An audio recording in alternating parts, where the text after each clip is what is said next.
Buenos días, hoy 27 de julio del año 2025. Vamos a iniciar nuestra escuela dominical con el título La importancia del carácter. Le pusimos sesión 3 porque en su momento es la que corresponde, aunque en el texto aparece como sesión 1. Bueno, vamos a iniciar precisamente con lo que es la lectura de la versión en español del tema de LifeWise para adultos de la escuela dominical. Por cierto, en la mañana fui a una iglesia, la First Baptist Church de Far, y me encontré con la agradable sorpresa que utilizan este mismo material, entonces amenazo con ir allí otra vez. Idea central: Dios nos equipa para tener un carácter semejante al de Cristo. Aplicación para la vida. Haz lo que quieras es una frase popular que las personas usan para darse permiso a sí mismas y a otros para hacer y actuar de cualquier manera que les parezca mejor. Todo es relativo y puedes hacer lo que te venga en gana. El problema con esta mentalidad es que somos seres humanos imperfectos y no siempre actuamos de la mejor manera. El hombre en su condición natural de pecado siempre va a buscar el mal, puesto que está corrupto, Romanos 3 del 10 al 12. Esto es lo que describe Jueces 17:6 al referirse a que cada cual hacía lo que le parecía. Al referirse a que, dice, sabemos por la historia que eso no era nada bueno, ni resultó en nada bueno. No obstante, el Hijo de Dios, aquel que pasó de la muerte a la vida espiritualmente, Efesios 2:1, vivió de manera diferente. Entonces, vivir de la manera en que Dios nos llama a vivir es la única forma de vivir correctamente. Y eso comienza con abrazar los rasgos de carácter que se reflejan a Cristo. Muy bien, ahora vamos a ver la versión inglesa.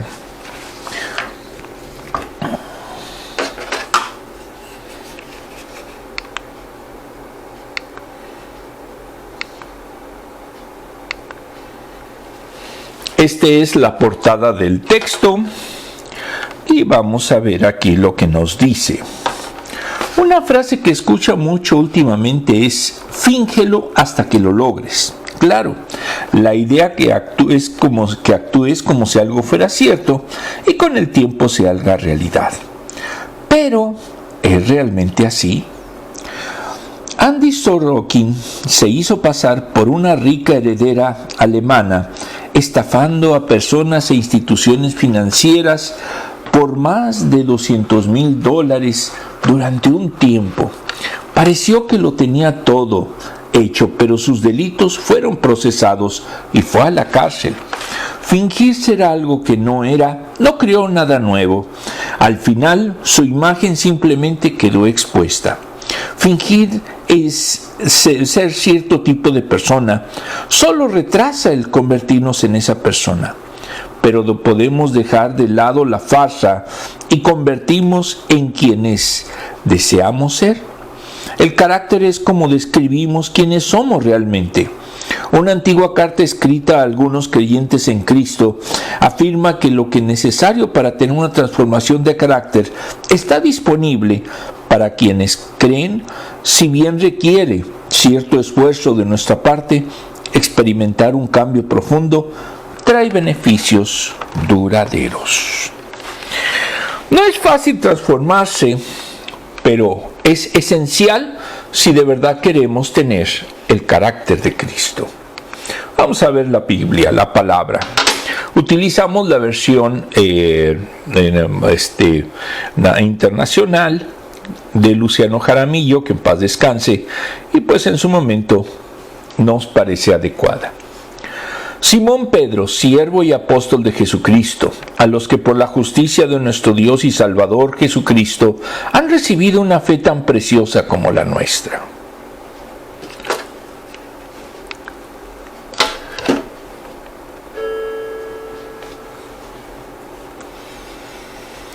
que abunden en ustedes la gracia y la paz por medio del conocimiento que tienen de Dios y de Jesús nuestro Señor. 3 y último. Firmeza en el llamamiento y en la elección. Su divino poder, al darnos el conocimiento de aquel que nos llamó por su propia gloria y potencia, nos ha concedido todas las cosas que necesitamos para vivir como Dios manda, literal, para la vida y la piedad. Muy bien, vamos a ver ahora los posts que utilizamos aquí en este texto. Estos posts fueron hechos por la inteligencia artificial de Microsoft, entonces me parecieron interesantes y además se ven muy bonitos.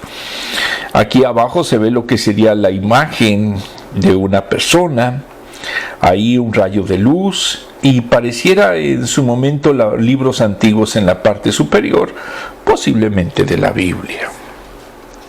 Muy bien. Vamos ahora a iniciar el concepto de carácter cristiano. En el libro El carácter del hombre cristiano de Richard Lemos Díaz, sin editorial, vincula este término con parecerse a Jesús. No es solo creer, sino que permitamos que Dios nos moldee, que Él influya y se manifieste en nuestra manera de ser, de pensar, de hablar, decidir y amar. Esto es nuestro mayor llamado y nuestro mayor desafío. Para este autor son 40 los atributos que denotan ese carácter.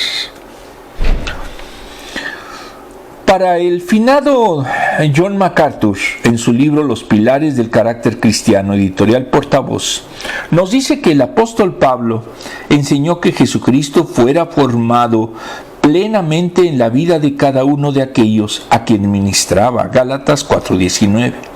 Amplió ese concepto cuando dijo que la palabra debe morar en abundancia en los creyentes, enseñándonos y exhortándonos unos a otros en toda sabiduría, cantando con gracia en los corazones al Señor con salmos, himnos y cánticos espirituales. Colosenses 3:16. Dios desea obrar en la vida íntima del creyente. La meta de todo pastor y líder es que existan vidas transformadas. Incluso toda adoración debe motivar a las personas a pensar bíblicamente. Por eso es importante detectar las actitudes espirituales clave que muevan y transforman tu vida de dentro hacia afuera. Ese es el objetivo real de ser o de tener o de aspirar a tener un carácter cristiano. Por último, en el libro El carácter del cristiano del bloguero cristiano Tim Challies, editorial no identificada, nos dice que entraña la madurez espiritual. Es ponernos el nuevo yo y despojarnos del viejo, desechando los patrones de pecado y reemplazándolos con los patrones de santidad. Es querer llegar a ser como Cristo, pensar como Él pensaba y comportarnos como Él se comportaba. Es bueno aspirar al más alto nivel de santidad y piedad. La Biblia nos muestra que los ancianos, obispos o pastores estaban calificados para su encargo principalmente con base en su carácter. Y si bien se exigen a ellos ciertas cualidades, los creyentes no estamos excluidos de ellas. Son cualidades que deben tener todos los creyentes y que se repiten en la Biblia. Entonces los ancianos deben ser ejemplo de virtudes cristianas y se presuponen que son mandatos para todos los creyentes, como lo dijo D.A. Carson. Versículo 1. En el libro Primera y Segunda de Pedro de Samuel Pérez Millós, editorial CLIE, nos dice que los versículos 1 y 2 son saludos. En el versículo 1 comienza con la identificación del remitente, que en este caso es la forma hebrea Simeón Pedro, similar al discurso de Santiago antes del concilio de Jerusalén, Hechos 15:14. Pedro es Cefas en arameo. Le dio Jesús ese nombre cuando fue llamado al discipulado, Juan 1:42, por lo que fue común que utilizara los dos nombres, 1 Corintios 1:22, 3:22, etc. Después del nombre añade dos calificativos que designan su ministerio. Primero, siervo, un esclavo de Cristo, y apóstol, es semánticamente referido a un enviado. Y se usa para referirse a la autoridad dada por Jesucristo. Pedro fue llamado y apartado por Jesús para este ministerio. El don divino para el ejercicio de ese ministerio fue dado por el Espíritu Santo. 1 Corintios 12:28. Entonces reviste una acción de santidad trinitaria, recordando que la cabeza de la iglesia siempre es y debe de ser considerado Jesucristo. Efesios 1:22 y 23. La frase con la que finaliza es un reconocimiento a que Cristo, Jesús, era su Señor. En castellano se usa con una sola palabra, Jesucristo. Es una referencia a quien envía el apóstol. Es el título humano del Verbo encarnado. Jesús es quien salva. Cristo es el equivalente a Mesías, anunciado proféticamente y esperado durante siglos. Los destinatarios son los hermanos de la fe común. La frase que algunos traducen como por la justicia de Dios y Salvador Jesucristo han obtenido una fe tan preciosa como la nuestra es un poco ambigua, ya que Dios actúa en justicia con el creyente, liberándolo de la responsabilidad penal del pecado y salvándolo por gracia mediante la fe. Romanos 1:17, 8:1, Efesios 2:8 al 9. La fe es confiar plenamente en Dios, y la justicia que se origina en Dios viene al creyente por medio de Jesucristo el Salvador, por cuya obra la salvación está disponible para todo el que cree, recibiendo el perdón de sus pecados y la vida eterna, porque el Salvador les atribuye justicia perfecta. Segunda de Corintios 5:21, Filipenses 3 del 6 al 9 y Primera de Pedro 2:24. Muy bien, el versículo 2 es la salutación a los destinatarios, propia de la época. Es un deseo personal de bendición que hace descansar en la gracia y paz procedentes de Dios y que se vincula con el Evangelio de la paz, Efesios 6:16-15. Cristo es nuestra paz, Efesios 2:14. Ambos vinculados con la gracia, que es el modo de salvación, Efesios 2:15, anunciando las buenas nuevas de paz para todos, Efesios 2:17. Añade al deseo de bendición el alcance de la operatividad de las virtudes en el conocimiento de Dios y de nuestro Señor Jesucristo. Su sentido es pleno y tiene como objeto a vuestro Señor Jesucristo. Es un conocimiento sobre la comunión con la persona. Ese conocimiento le permite al creyente el disfrute de la gracia y experimentar la paz de y con Dios. Y esto es la base de la vida eterna. Juan 17:3. Si usted tiene comunión con Cristo, usted va a poder en su momento estar con Él y tener el carácter de Él. Versículo 3. Los versículos 3 y 4 los titula el autor promesas. El versículo 3 y siguientes se refieren a la explanación de lo que antecede, de los dones de Dios que da a los creyentes, aunque solo se refiera a estos dos versículos, porque en el 5 empieza otra cláusula. Comienza presentando el divino poder de Dios que otorgan todas las cosas durante cuando el creyente lo necesite. Ese poder divino es claro que se refiere a Cristo, tanto por lo dicho en los dos versículos anteriores, como el contexto general de la epístola. En sí es una expresión de la deidad de Jesucristo, y los creyentes son receptores de bendiciones que resultarían impensables para el hombre. La expresión todo lo que es útil para la vida, para la salvación, en la adoración de la vida eterna, que se recibe por la gracia al creer, pero también la santificación, la piedad, que caracterizan la cotidianidad de la experiencia cristiana. El cristianismo es experimental, es vivencial, no es una simple alegoría o es un simple formalismo. Eso es lo que precisamente distingue al cristianismo de otras religiones. Desglose. Debemos vivir en la palabra de Dios dependiendo del Espíritu Santo, recordando nuestra posición en Cristo y buscar conocer más a Dios para ser modelado a la imagen de Él. El proceso de santificación es obra del Espíritu y estamos llamados a ser santos. No podemos llegar a ser como Cristo por arte de magia de la noche a la mañana, si no hay trabajo por hacer. Dios quiere que crezcamos a su imagen y nos ha dado todos los medios, lo necesario para que crezcamos, restaurando poco a poco la imagen que el pecado dañó. No necesitamos soluciones o métodos adicionales, no hay recetas secretas, solo requerimos estar anclados en la Escritura, conocerla y amarla por medio de la misma. Por eso debemos creer y afirmar las siguientes verdades. Primera, mientras más reconozcamos lo que tenemos de Dios, más valoramos la fe que viene de Él. Si recordamos que por la justicia de Cristo, sus hijos hemos alcanzado la salvación, valoraremos la posición que tenemos en Él por fe.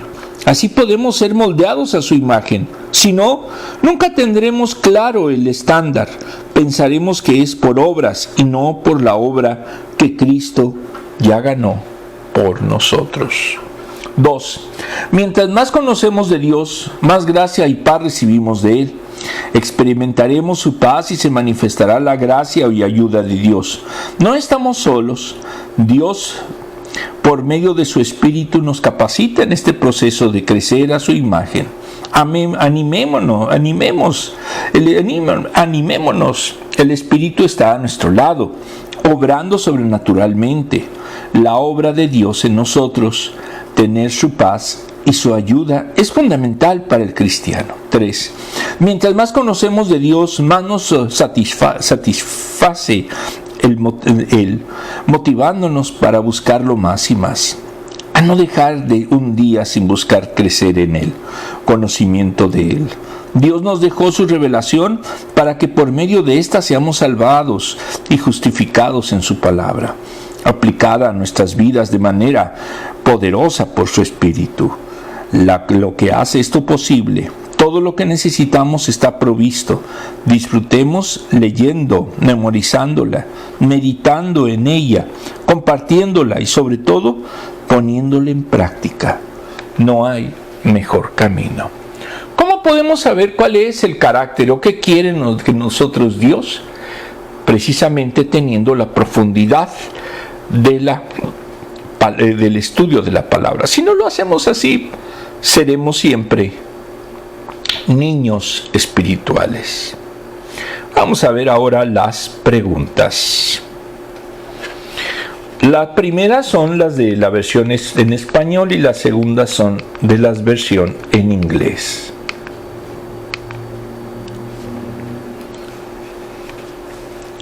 Muy bien.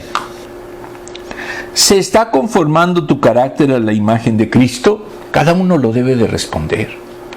Si verdaderamente estamos tratando de llegar más a la santidad, vamos bien en el proceso. Si no, hay que cambiar y hay que dejar que el Espíritu obre. ¿Quiénes son algunos modelos positivos a seguir en nuestra cultura hoy?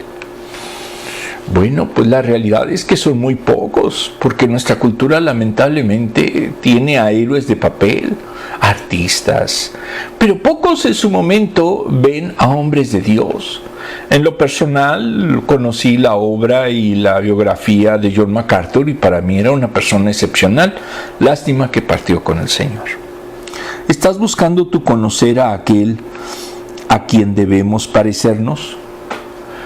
Si no lo estudiamos cada semana, cada día, pues muy difícilmente lo vamos a realmente valorar y entender todo lo que es Jesucristo y todo lo que es la palabra.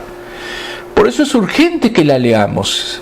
Y al menos me dio gusto estar en la mañana en la escuela dominical de la iglesia que les dije, porque ahí por lo menos siguen este mismo texto y creo que eso es fundamental para las iglesias bautistas. Cuando no es así, pues no son bautistas.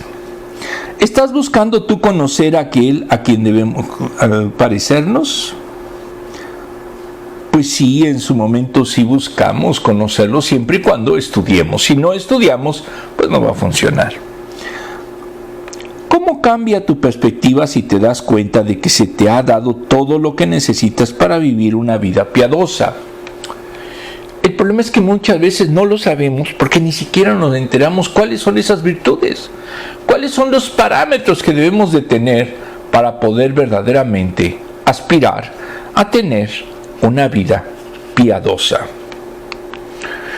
Vamos a continuar con la palabra. Lo bueno es que son solamente 11 versículos. Segunda de Pedro 1 del 4 al 8. Así que Dios nos ha entregado sus preciosas y magníficas promesas para que ustedes, luego de escapar de la corrupción que hay en el mundo debido a los malos deseos, lleguen a tener parte en la naturaleza divina. Alternativo, lleguen a ser colaboradores de Dios.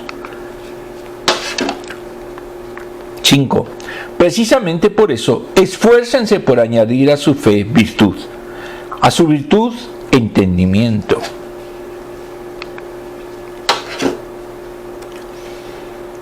al entendimiento dominio propio, al dominio propio constancia, a la constancia devoción a Dios.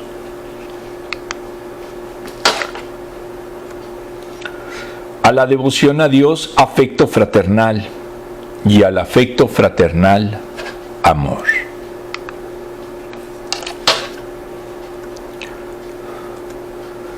Porque estas cualidades, si abundan en ustedes, les harán crecer en el conocimiento de nuestro Señor Jesucristo y evitarán que sean inútiles e improductivos.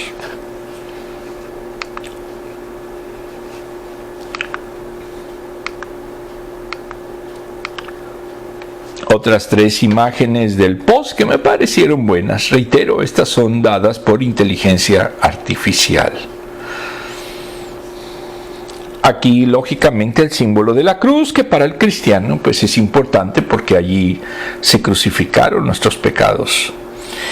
Y la esperanza, que básicamente es una imagen escatológica de lo que esperamos que vendrá de arriba. Muy bien, vamos al contexto. Cualidades del carácter cristiano de acuerdo a los textos son: primero, virtud. En el libro de Ética Cristiana de Wayne Grudem, editorial Mongo, nos dice que hay una división de la ética que se denomina ética de la virtud, quien estudia las cualidades de carácter que las personas deben buscar. Virtudes en ética son disposiciones internas habituales para actuar, sentir, responder y pensar de forma correcta desde el punto de vista moral. Pedro utiliza para virtud la palabra griega arete, que son rasgos deseables que las personas deberían incorporar a sus propias vidas. El objetivo es ser hechos conformes a la imagen de Cristo, Romanos 8:29, que seamos como Cristo en nuestro carácter y en nuestras acciones, Primera de Corintios 15:49. 2. Conocimiento. Si la sabiduría es la habilidad de aplicar la Biblia de manera correcta a cada situación de vida, el conocimiento es un factor importante que debe acompañar a la sabiduría. El corazón del prudente adquiere conocimiento y el oído del sabio busca el conocimiento. Proverbios 8:15, 10:14. La sabiduría llama a aprender, a que reciban su instrucción y no la plata y conocimiento antes que el oro escogido, porque es mejor la sabiduría que las joyas. Proverbios 8:10-11. El sabio no solo aplica la Biblia, sino que tiene conocimiento sobre la palabra y sobre la situación, incluyendo a sí mismo y a otras personas. 3. Dominio propio. De acuerdo al libro de Lemos Díaz, entraña la capacidad de controlar nuestro pensamiento, emociones, palabras y acciones para vivir una vida santa y centrada en Dios. Segunda de Timoteo 1:7. Es una fortaleza crucial para el creyente que vive en un mundo donde impera el impulso, la emoción y la gratificación inmediata. No es fuerza de voluntad, sino gracia del Espíritu Santo.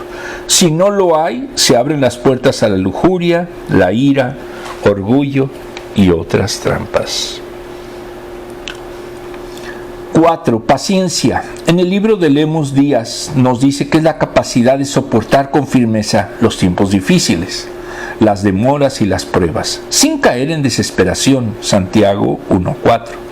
Es contrario a la cultura actual que valora la inmediatez, respuestas rápidas, soluciones inmediatas, resultados visibles, pero el carácter cristiano se forma en la secuela del tiempo.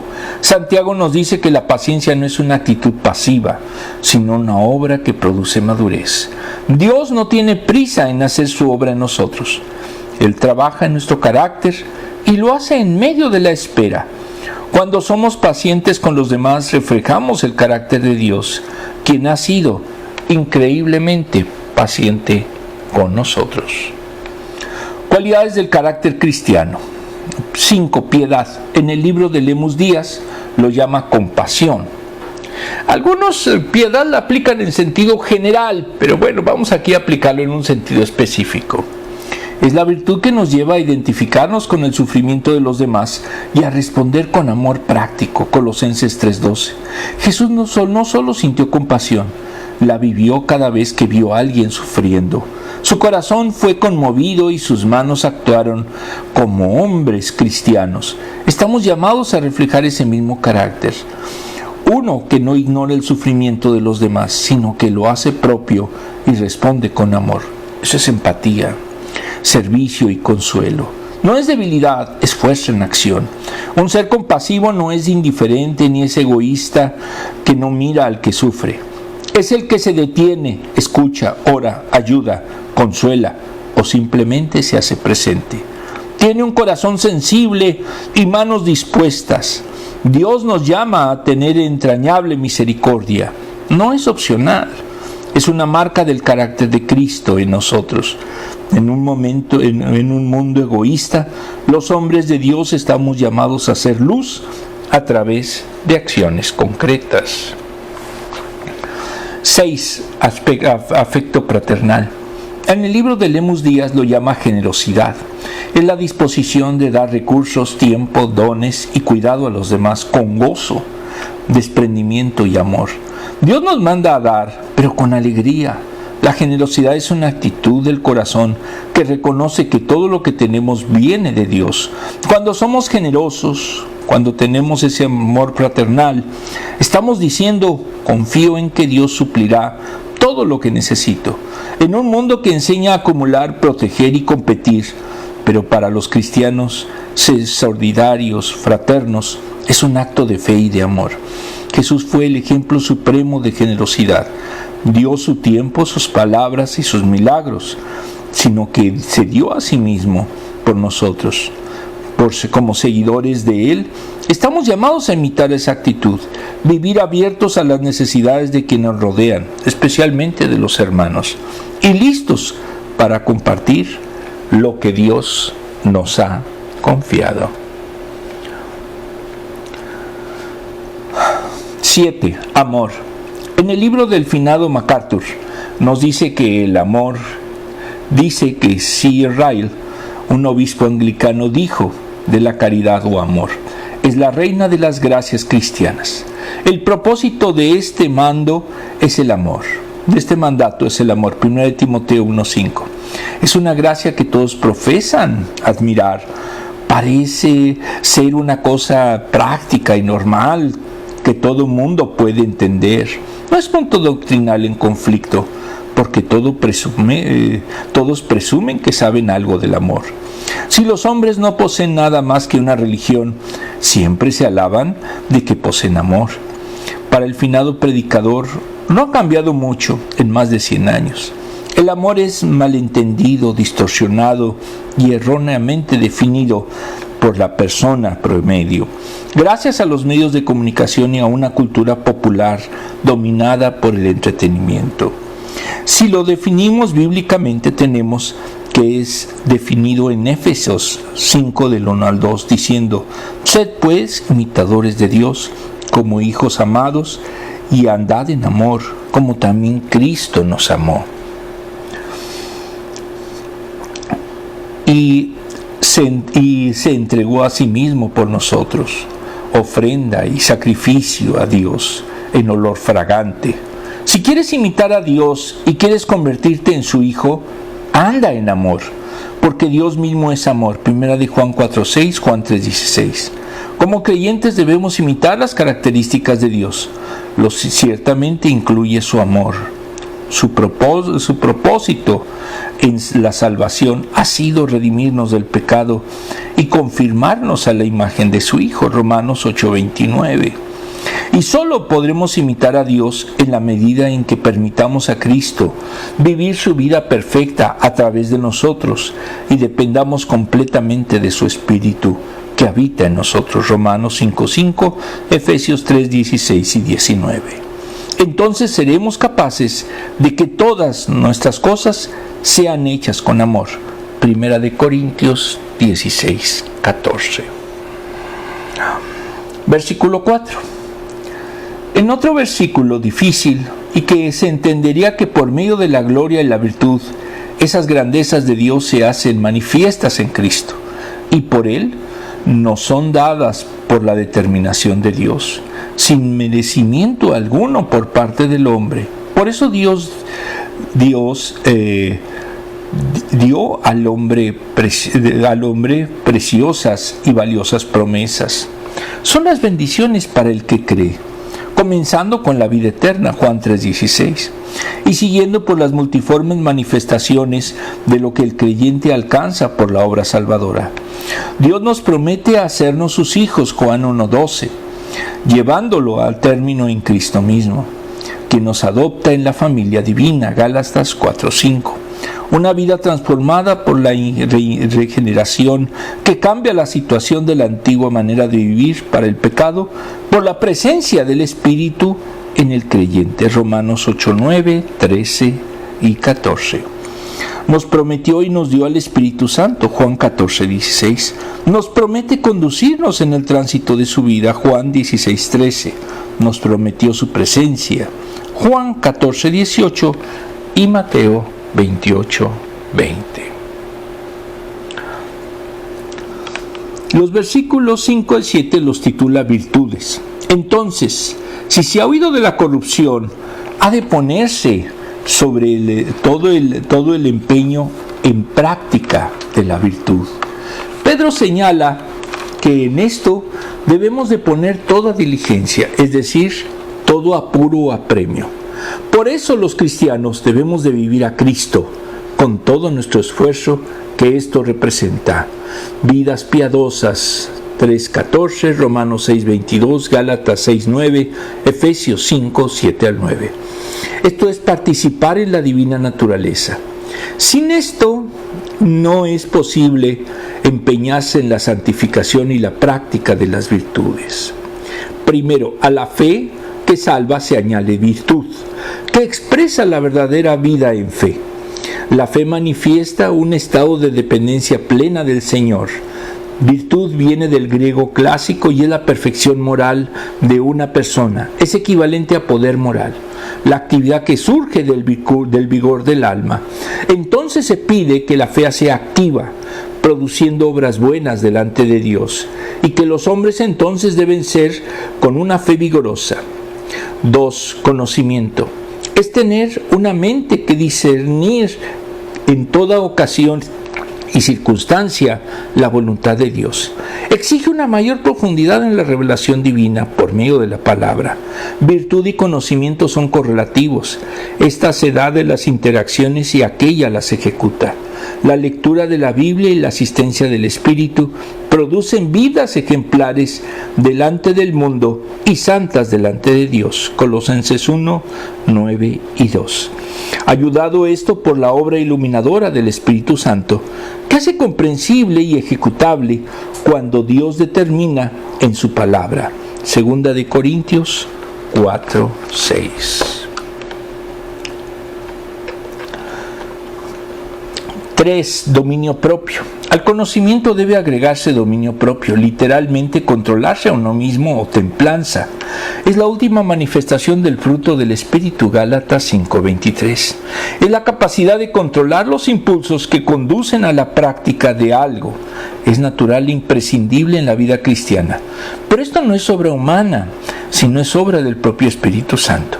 Es testimonio de libertad y fuerza que respalda el mensaje del Evangelio, y es un requisito para los líderes de la Iglesia, Tito 1:8. 4. Paciencia. Es la capacidad de soportar una carga sin abandonar el esfuerzo, perseverar, aguantar con entereza. Para los griegos, el hombre libre es el que sabe llevar las cargas, dificultades y peligros de la existencia, sin esperar alguna recompensa material o moral, sino por propio honor. El sufrimiento de Cristo sirve de aliento y consuelo, mientras se mantiene firme en medio de aflicciones y trabajos dificultosos. Romanos 5, 3-4, 12-12, 2 de Corintios 1:6, 2 de Tesalonicenses 1:4, 1 de Pedro 2:20. 5. A la paciencia se añade la piedad. Es la vida dispuesta en relación con Dios, basado en el respeto reverente ante quien es Él. Quien es piadoso ha de ser de su vida entera un acto de adoración a Dios, 1 de Timoteo 3:16, Tito 1:1. Es la permanencia en el orden dispuesto por Dios. Debe tener prioridad plena en la vida cristiana. Se trata de valores eternos, 1 de Timoteo 4:8. Afecto fraternal. 6. En la práctica de la piedad se incorpora el amor fraternal. No se puede amar y respetar a Dios si no se ama también al prójimo. Romanos 13, del 9 al 10. Es buscar el bien de otro y apartarse de cuanto le puede hacer mal. Es una deuda que no puede pagarse nunca, que tenemos con nuestros hermanos en la fe. Si no se ama a su hermano en Cristo, no puede decir que de verdad es salvo. 1 de Juan 3:14. Amar a Dios debe de ser respaldado por el amor a los hermanos. 1 de Juan 4:20. El amor total. La 7. El amor hacia los hermanos se convierte en un amor de entrega, como el que Dios mostró hacia nosotros. Él no quiere que limitemos nuestro amor hacia los hermanos. Jesús nos mandó amar a nuestros enemigos, Mateo 5:44. Nuestro prójimo no tiene excepción alguna, Romanos 13:6. Esta virtud es la manifestación completa de nuestra relación con Dios. Es vivir la vida de Cristo en nosotros y de conducirnos en la plenitud del Espíritu. Dios es amor. Quien permanece en amor permanece en Dios y Dios en él. 1 de Juan 4:16. Es el amor sacrificial, sin interés alguno. Se ama por necesidad de amar. Por ese amor Dios envió a su Hijo en propiciación por nuestros pecados. 1 de Juan 4:10. Los versículos 8 a 9 los titula el desarrollo de la vida de fe. En este versículo, el 8, nos dice que la práctica de las virtudes fructificarán en el creyente. No alguna, todas ellas, no está fuera del creyente, sino atesoradas en él, puesto que desee su corazón, desde su corazón saldrán al exterior, como dinámica de vida propia del cristiano. Entonces el creyente no estará ni ocioso ni sin fruto. Ocioso equivale a desocupado, vano. Mateo 12:36, 23, 6, 1 de Timoteo 5:13, Tito 1:12.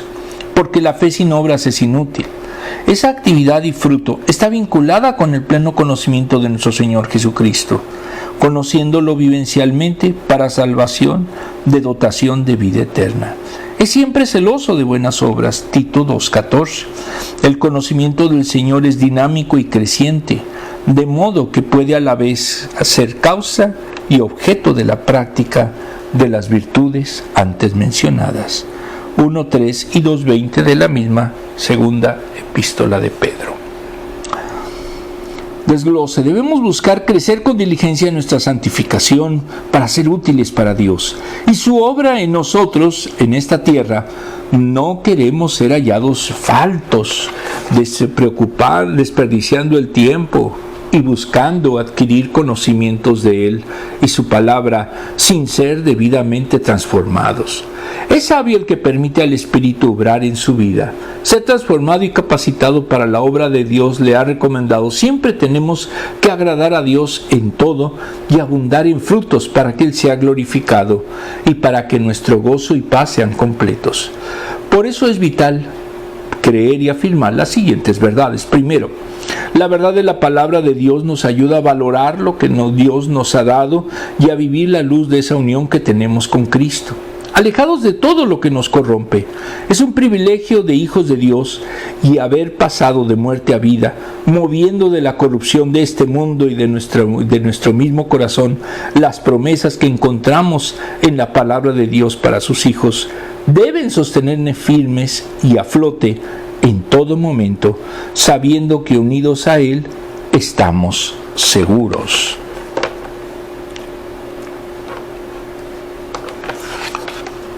Dos, debemos ser diligentes en vivir vidas santas, buscando crecer en piedad a fin de agradar a Dios en todo y ser útiles para la obra del ministerio. Debemos despojarnos del pecado y revestirnos cada día de todo lo que agrada y honra a Dios. No por ser Dios, no por creer ya hemos alcanzado el cometido, porque la santificación es un proceso diario, dependiendo del Espíritu de Él, y esforzándonos cada día en conocer a Dios y su verdad más y más, a fin de ser transformados y abundar en frutos para Él. El trabajo no termina hasta que lleguemos a su presencia, así que debemos de perseverar. 3. Debemos abundar en el fruto del Espíritu para ser hallados fieles y útiles para lo que Dios nos ha llamado a hacer. No debemos estar ociosos, sino haciendo la voluntad de Dios siempre. No hay que distraerse.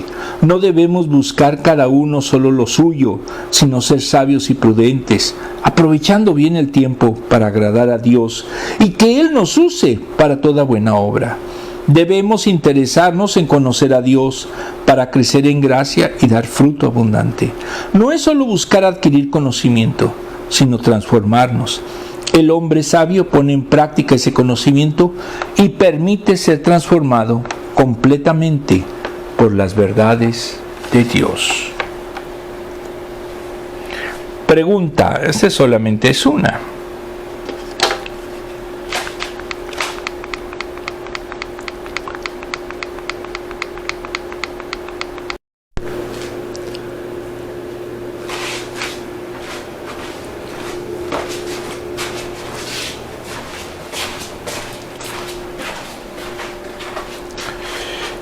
En la pregunta en español, ¿estás siendo diligente en vivir tu vida para Dios?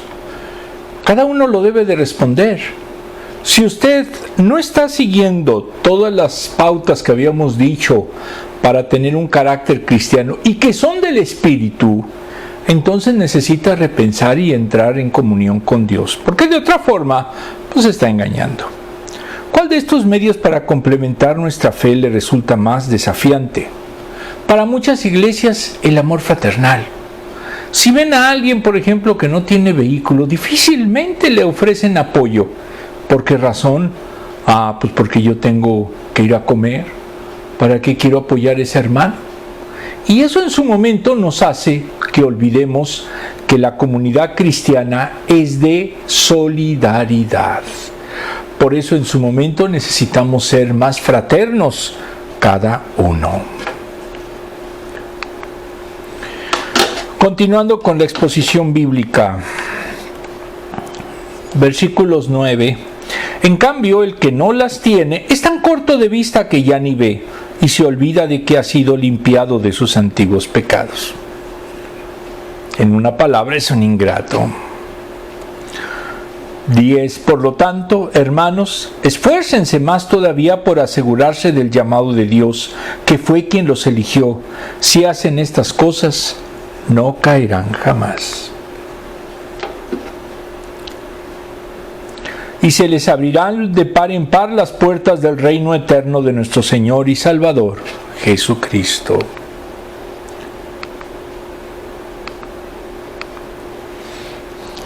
Todos se ven bonitos y reflejan precisamente la limpieza, la esperanza en el Espíritu y el amor fraternal. Contexto, versículo 8. Versículo 9. Si uno en la congregación no practica las virtudes aludidas, se mantiene infructuoso, sin el conocimiento de Cristo. Cualquier manifestación de la virtud es pura ilusión espiritual. Será ciego y corto de vista, literalmente miope. Es decir, que no distingue las realidades muy lejanas y solo puede ver lo que tiene muy próximo a él. Apocalipsis 3:17. Si es indiferente a la virtud y afirma conocer al Señor, es un ciego a quien falta visión para distinguir la posición en la que se encuentra. Pero también es olvidadizo, porque ya no recuerda la purificación de sus pecados anteriores que practicaba antes de estar con Cristo. Se olvida de lo que supuso la salvación para él y el cambio que Dios operó por su gracia en la vida del pecador que ha creído en Cristo. Si vive en miseria espiritual, no puede tener la seguridad plena de su conversión. El espíritu está contristado, triste, no tiene la iluminación necesaria para poder ver la bendición de quien está en Cristo, y su conocimiento es creyente carnal. Versículo 10. Los versículos 10 y 11 los titula la seguridad. El primero es la conclusión. Los creyentes son llamados a ser diligentes, lo que les permitirá estar en los parámetros que hacen realidad experimental, la salvación eterna. Dios que llamó también salvó y lo hizo definitivamente. Nadie se salva a sí mismo. Es total y absolutamente de Dios y se sustenta en la gracia, recibiéndola mediante la fe. Efesios 2, del 8 al 9. Los invita a mantener la diligencia que les permita mantenerse en el llamamiento y en la elección.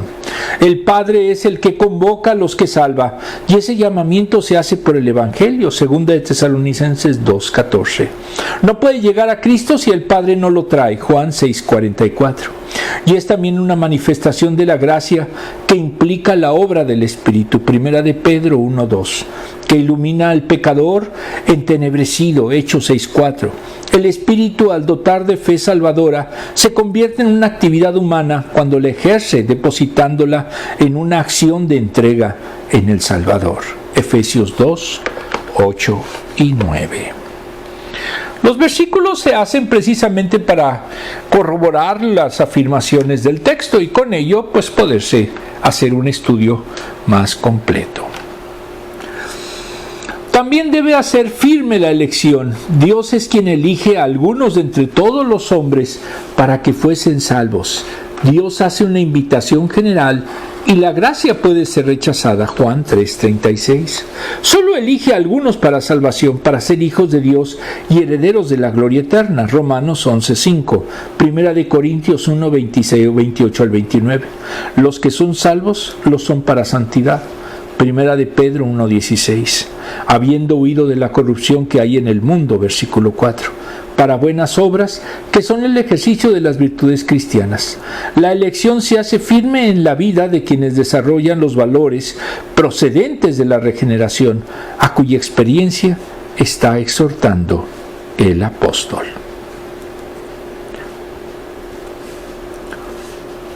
Versículo 11. Porque si hacen esto, si tienen este estilo de vida, se producirán las bendiciones que siguen escatológicamente. El creyente ya está en el reino de Cristo, Colosenses 1:13. El creyente fue salvado, rescatado y liberado. La esclavitud queda definitivamente cancelada y a la que ya no se puede regresar. La libertad trae la recepción de la vida eterna, dado como don de Dios a todo aquel que cree.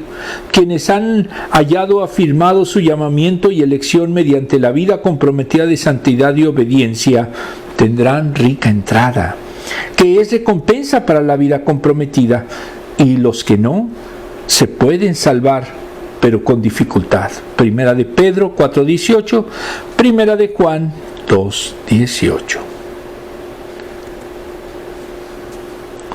Reflexión del libro Teología Pop de Lucas Magnin, editorial CLIE. Tomamos el ensayo de El relotero de un ideal, Shrek, el buen samaritano y otras hierbas de Paula Muñoz, parte 1. En sus orígenes la iglesia cristiana fue perseguida y para entenderlo hay que hablar de un héroe y de un antihéroe. Y así preguntamos qué historia nos gustaría que cuenten sobre nosotros en un futuro. Las historias sobre héroes son fácilmente reconocibles, por ejemplo Ulises, Edipo o Eneas.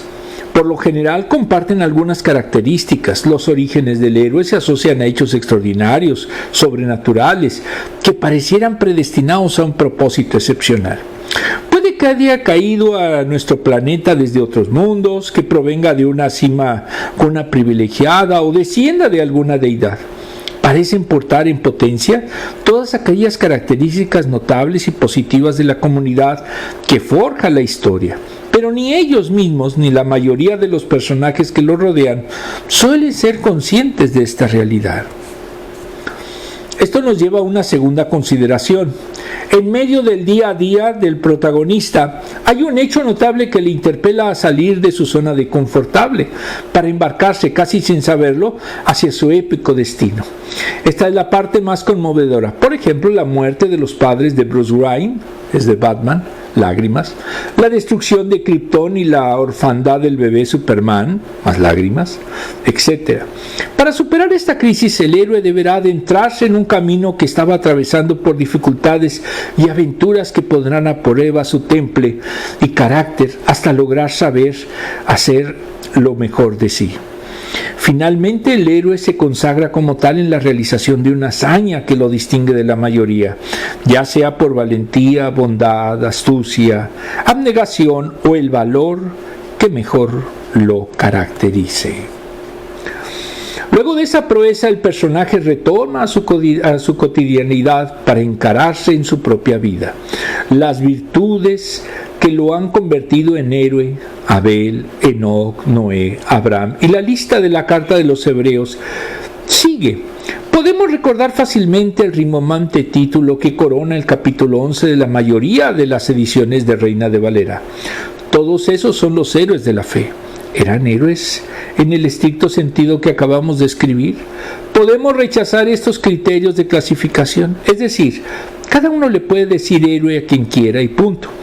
Otra posibilidad sería tomar a cada personaje de la lista en cuestión caso por caso y evaluar su calificación o no como candidatos, lo cual sería una amplia investigación para desentrañar el asunto héroes de la fe. Resulta más interesante porque supone una virtud de carácter trascendental. En la vida de estos personajes bíblicos, algo que traspasa su mera existencia y acción en la tierra. Actualmente está de moda hablar de los antihéroes, los que se catalogan como villanos. Aparecen las historias de Maléfica, del Joker, de Loki, etc. Encarnaciones de todo lo malo de la humanidad. Pero es sano, porque se dejan los antiguos maniqueísmos que distinguen los buenos de los malos. Es una doctrina del siglo I, lo del maniqueísmo. Pero si es posible entender que los malos tengan una profundidad poco explorada, que quizás tengan mala fama solo por falta de conocimiento, o que hayan sido víctimas de una narrativa que los sentó injustificadamente en el banquillo de los acusados, al antihéroe se le conoce como su ámbito cotidiano. Su vida ya constituida atraviesa de repente alguna situación que lo impulsa a recorrer una experiencia totalmente novedosa. Pero aquí la diferencia. El antihéroe no cuenta con un origen distinto y especial que prácticamente lo predestina al éxito. No tiene virtudes notables ni grandes poderes de ningún tipo, pero por torpezas del destino experimenta un proceso de autoconocimiento que lo pondrá a prueba y lo llevará a ese destino antiheroico. Pensemos en el Quijote de la Mancha, que era una sátira de las novelas caballerescas. Cervantes no fue el único que satirizó a los héroes de su época, y se sigue haciendo actualmente. Por ejemplo, Cherk, un ogro interesado en defender su propia libertad que se transforma, sin buscarlo ni poseer un origen excepcional, en el libertador de la princesa Fiona. En ese punto donde residen las diferencias con los villanos, a diferencia de los antihéroes, estos no parecen nunca poder cambiar ni transformarse ni redimirse. Los villanos quedan atrapados en un prefijo círculo vicioso del mal. Volviendo al título de Hebreos 11, sería muy errado referirnos a los protagonistas de esa lista como antihéroes de la fe. Y de ser así, ¿qué implicaciones podría tener esto en la práctica de nuestra fe cristiana? Desglose. Para la siguiente semana vemos la parte 2. Confirmamos nuestra relación con Dios a medida que crecemos y vivimos con su carácter piadoso, a medida que nos parecemos más a Él. No se puede ocultar o fingir porque algo artificial se agota y termina tirando la toalla. No debemos ser hipócritas, simples y religiosos que dicen creer una cosa pero viven de manera opuesta.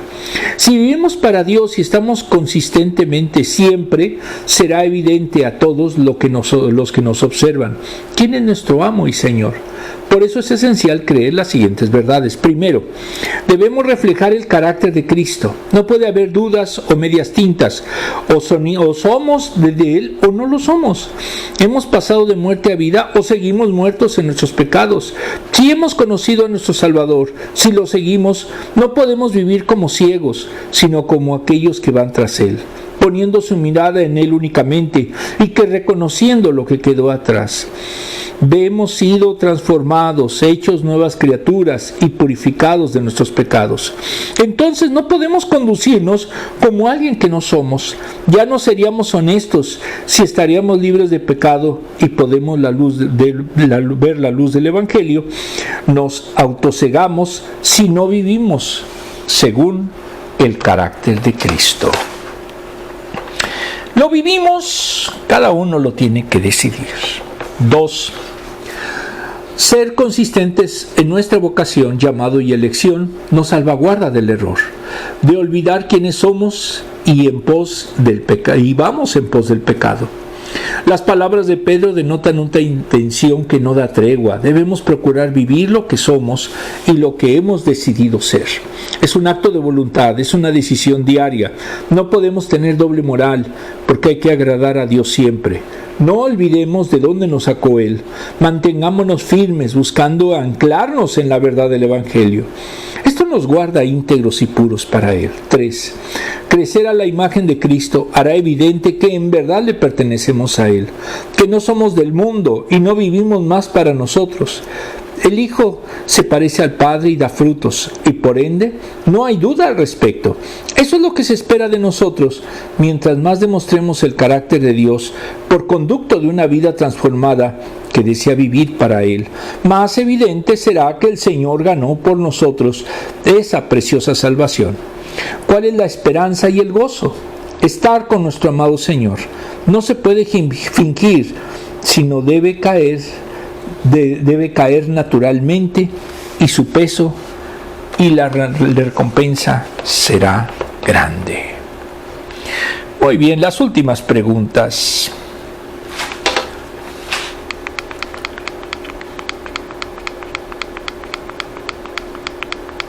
Este tema sí fue un poco complejo. La realidad es que parece que no es cualquier cosa, pero no. Ya tratándolo teológicamente resulta muy, muy complicado. Cuando otros te ven a Cristo en ti, pregúntenselo. Si usted es una persona que dice mucha Biblia, pero no la practica lo que dice, créanme, no van a ver a Cristo en usted. Cuando se trata del crecimiento del carácter, ¿cómo podemos equilibrar la confianza en Dios con el esfuerzo diligente? Primeramente conociendo qué elementos son de ese carácter. Y para eso hay que profundizarse en la palabra. No conformarse con solo leerla, sino adentrarnos en lo que es el significado del verbo, de la palabra. ¿Estás tomando en serio la responsabilidad de vivir para Dios? Eso se lo tienen que preguntar cada uno. Cuando nada más vemos que la iglesia es un club social de los domingos, eso no es ser cristiano. Es vivir todo el día, todos los días, los 7 días, las 24 horas para Cristo. ¿Cómo ¿Cómo puede nuestro grupo ayudarse mutuamente a confirmar nuestro llamado y desarrollar un carácter piadoso? Profundizando en la palabra. Hoy me emocioné mucho estar en la iglesia, en la First Baptist Church de Far, porque por lo menos están siguiendo este tema del iWife para versión para adultos y están en su momento buscando tener cada vez mejores estudios. Me emocionó y pues habremos de ir allí si es que me lo permiten. El último versículo, Romanos 12:2. No se amolden al mundo actual, sino sean transformados mediante la renovación de su mente. Así podrían comprobar cuál es la voluntad de Dios, buena, agradable y perfecta. Romanos 12:2. Vamos a concluir con una pequeña oración. Amantísimo Padre, te damos gracias porque tú en su momento nos has permitido conocer cuáles son los pilares para verdaderamente tener y buscar el ser como tú, como Cristo. Buscar en su momento tener ese carácter que nos permita madurar, que nos permita parecernos a la imagen del hombre perfecto que es Cristo. Señor, danos entendimiento, danos fortaleza, danos amor fraternal para verdaderamente ser reflejo de tu amor total. Todo esto, Señor, te lo pedimos en el sagrado nombre de nuestro Señor Jesucristo. Amén. Nos vemos el próximo domingo. Que Dios me los bendiga.